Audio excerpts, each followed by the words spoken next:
Andit lang yung siya niya, pero siya mo ay nasa 8 to 9 cm na. Ano lang yan siya.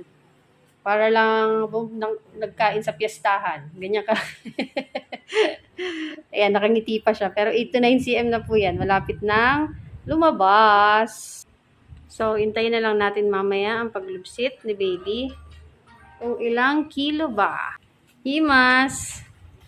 Nasakit? Hindi. Matigil lang bilang.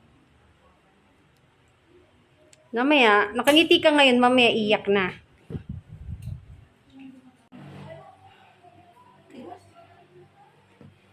Masakit na? O, ayan na yung tissue sa ano mo. Masakit na talaga? Sabi mo kanina, hindi pa.